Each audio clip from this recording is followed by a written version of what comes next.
कोल्हापुरातील तावडे हॉटेल परिसरात असणारा वीट भट्टी ओढा पंचगंगा नदीत मिसळतो. त्यामुळे सांडपाणी, मृत जनावरांचे अवशेष थेट नदीत मिसळतात. वारंवार आंदोलन करूनही महापालिकेनं सांडपाणी प्रक्रिया प्रकल्पाचं काम सुरू केलेलं नाही.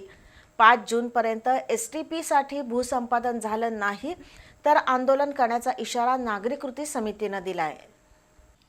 तावडे हॉटेल परिसरातील वीटभट्टी नाल्यातून मैला मिश्रित आणि रासायनिक सांडपाणी, मोठ्या जनावरांचे अवयव पंचगंगा नदीत मिसळतात. त्यामुळे नागरिकांच्या आरोग्याचा प्रश्न गंभीर बनलाय. सांडपाणी प्रक्रिया प्रकल्पासाठी 2017 साली निधी मंजूर होऊन ठेकेदाराला कामाची वर्क ऑर्डर सुद्धा दिली आहे.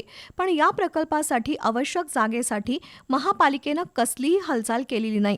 अगदी या परिसरातील जागा मालकांशी कोणताही पत्रव्यवहार केलेला नाही.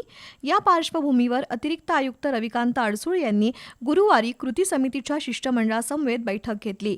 5 जूनपर्यंत STPसाठी भूसंपादन झालं नाही तर तीव्र आंदोलन करण्याचा इशारा रमेश मोरे यांनी दिला.